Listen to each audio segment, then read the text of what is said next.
Now, members of the press, as you have already been told, this is a delegation that has come from that conference that they call Limuru 3.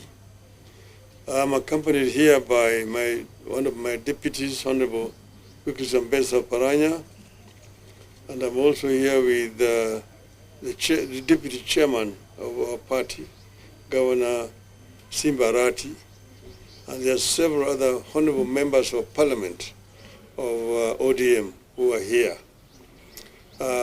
This delegation came to present to us a report of the meeting that was held in Limuru, known as Limuru 3. And as you know, there was a lot of discussions about Limuru 3, whether it should take place or not, whether it was going to unite or divide the people of Kenya. But having listened to them, before we came here, I'm convinced that the Limuru 3 is one of these discussions that we need to have in this country, across the length and breadth of our country. We fought very hard to introduce freedom of expression and association in our country. As you know, we came from an era of a single-party dictatorship where expressions and dissent were completely banned. We brought in this new constitution which gives Kenyans the fundamental right of expression and association. And this is something must be selflessly guarded by the Kenyan people. We have had conversation for a long time. I actually gave them a kind of a summary of our history as a people, where we came from and how we came together, about the struggle for independence of our country, and why this area was unique, why particularly we had the armed struggle, because this was one of the areas which was settled by the white men, and they had to take up arms in order to be able to liberate themselves and get back their land. But the rest of the other Kenyans joined this struggle. So it became a Kenyan people's struggle, the nationalist struggle, that eventually forced the British to hand over independence to our people. As the founding father used to say, "Hatukupewa uhuru, tulinyakua." Uhuru tulinyakua. Tulinyakua, and we must selflessly guard this independence that we won from the British. Now, this new constitution again came as a result of a very long and also bloody struggle. You know, we came from an era of a single-party dictatorship that had criminalized political association and freedom of expression. Eventually, we managed to remove Section 2A and finally bring in a new constitution in 2010. But this new constitution was finally a compromise. It was still a work in progress. There are several areas which still need to be looked at, particularly the devolution chapter. But in the devolution, we talked about equity in sharing of resources in our country. Not equality, equity in sharing of resources in our country. That means you actually take count of the numbers of the people where they are, because the services are primarily, first and foremost, to the people.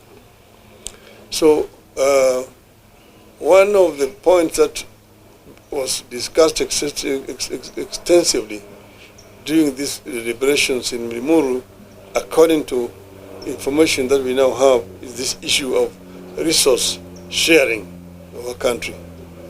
Somehow this thing has been misrepresented as if it is discriminating against other parts of our country. Nothing could be further from the truth. It is not a question of discrimination.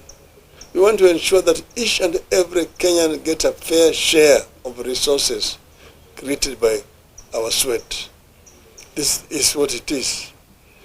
It cannot be right that some children should get more money as bursary than other children in other parts of the country.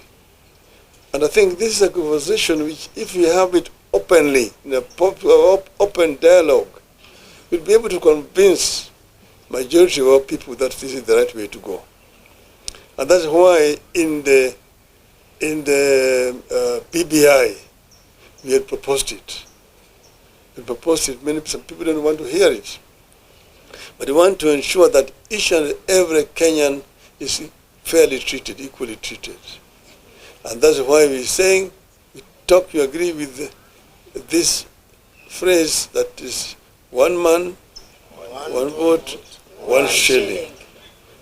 I agree totally with this. I'm never a populist. I always talk with my mind openly. I know that it may not be very popular in some quarters, but let us have this conversation. As a people, let us have this conversation. Secondly, Kenyans are hurting, but I'm going to talk about that in another occasion, not today. But know that Kenyans are hurting seriously currently, and the proposals which are contained in finance bill are going to add a lot of burden on the people of Kenya. And that's why I'm going to speak about that separately. But here, I want to thank them for coming to share this report with us, and we wish them luck in whatever they're doing as a people. Kenyans must stand together as one people. Let us unite as one people to ensure that we guard very selflessly the gains that we have already made, and unite also so that we can continue to open up the democratic space for our people, for the future generation. I thank you. Thank you. Asante sana. Do you have any question? We're only going to take 2 questions. We start with you, Brian. Come. Step forward. Just come. Your media house and the name. Right Honorable, my name is Brian Mushiri of NTV.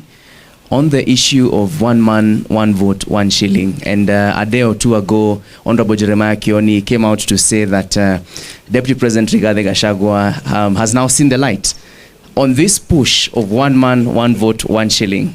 If there is that push, are you willing to work with Deputy President Rigathi Gachagua?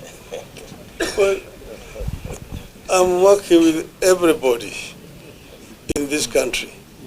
Nobody specifically. President Gachagua is a member of the government.